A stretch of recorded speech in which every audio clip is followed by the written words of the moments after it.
When all the cable networks agree on something, really anything, if everybody agrees, either pay very close attention or yawn and take a nap.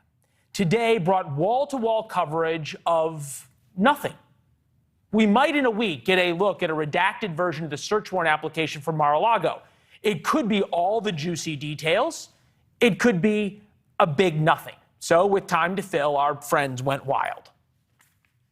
The back and forth with Trump and his attorneys, that's the kind of information that you could imagine the court saying, what is so sensitive about that? I think President Trump, like most of us, was very confident that there was no way the judge was going to release the affidavit. So it seems to me it was, from a public relations standpoint, it was a freebie, get up and demand disclosure, knowing you're not going to get disclosure. I'm surprised we're going to see anything at all, and next week we'll really know how much.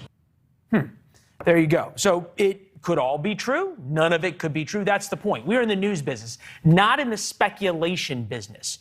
We're also sort of in the history business. And history tells us, regardless of what is in the affidavit or what of the affidavit we see, President Trump will somehow win. NewsNation producer, founding editor of Mediate, Colby is with us. Now, I'm thinking, Colby, about every time there was a part of the media that really thought Trump was in the crosshairs, they had him, he was able to set the expectations so high, as he is doing with this memo and with this affidavit, that when it comes out, everybody becomes disappointed. I think that's spot on, and I think your intro nailed it. I think, when we use the term media and news media, we still are sort of wedded to this old definition of journalism, right? This idea that just the facts, ma'am. But in fact, cable news is 24/7, so things happen in which people don't know anything about, and they just speculate. And that window, that sort of disconnect, is something that former President Trump has really been skillful at exploiting. Because, to your point just now, he can sort of suggest something and set expectations to the degree that even if something really sort of bad were to come out, and of course that's just speculation, it will somehow seem not as bad as what people are already saying. So yeah, there's an expectation game, and Trump isn't necessarily he can say whatever he wants to improve his standing in how the public sees him. So. He's playing a better hand than the media are, and the media just kind of fills airtime in a slow August news cycle with speculation that, to your point, doesn't really have anything. There's nothing there yet. It's almost like Lucy in the football every time that you watch you watch this game go on. At the same time, though, you rightly point out that there's so many people who sort of overplay the hand. You had people talking about how President Trump should measure his own orange jumpsuit in the light, without seeing anything. And then when that doesn't happen, it's like, oh, well, there you go. But you think about the ongoing investigations into President Trump. January 6th, obviously.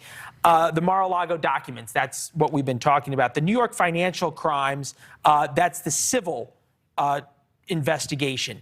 You've also got his longtime accountant pleading guilty today to tax crimes. Election interference in Georgia is another investigation. The only one everyone really seems to talk about is classified documents, classified documents, classified documents. And I'm wondering, if you really think about it, interference in Georgia and the financial crimes, in terms of long-term potential liability, could be a lot worse. Why don't those get the kind of focus that Mar-a-Lago does? Well, I think it's a good question. I think those are more process-oriented. I mean, it's basically what the CFO for Trump Org, I think, has come to plead to is basically tax fraud, right? It's basically saying, the disparity between valuation of their assets for tax purposes that were, I guess, sort of, beyond belief and were absurd. He was on tape talking to the Georgia election officials, just asking for the number of just give me 15,000 votes. It's no big deal. What? But I will say though that one of the things you hear a lot, sort of in conservative media, is that this raid on Mar-a-Lago was unprecedented, and I'm always thinking that if in fact the reporting appears to be true that he was in possession of top secret and secret documents at Mar-a-Lago, that's unprecedented. Yeah, Never before has a former president done that. And so, I'm a parent, actions have consequences, and the raid was a consequence of that. Were they just retrieving them? Right. FBI raid works great on the chyron below. The little words you see below you and I on the screen. I know Mediate put together a montage. We'll show that.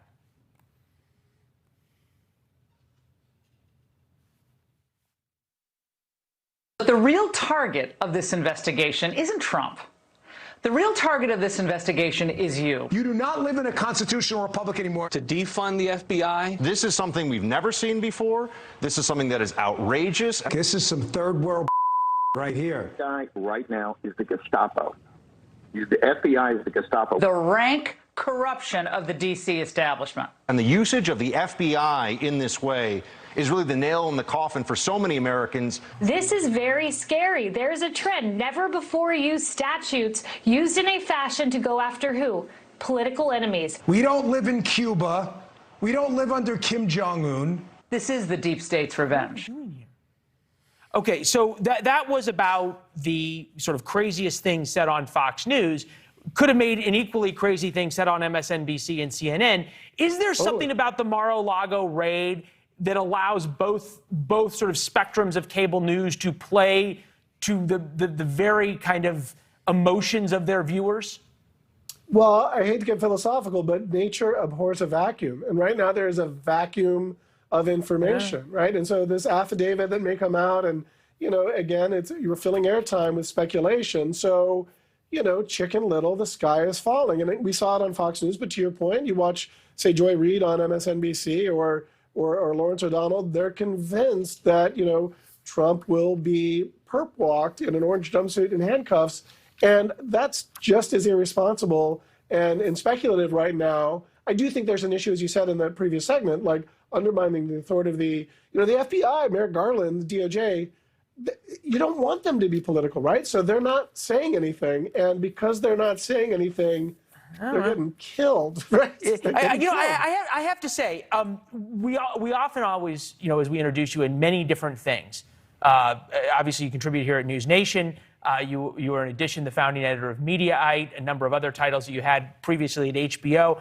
I think we're going to add philosopher. On balance, resident philosopher. We're going to send it up to the Politburo and get a vote for next week. All right. I appreciate that. I appreciate doing that for me, Leland. All right. We'll see you soon. Thank you. Thanks for watching. Go to newsnationnow.com to find NewsNation on your television provider.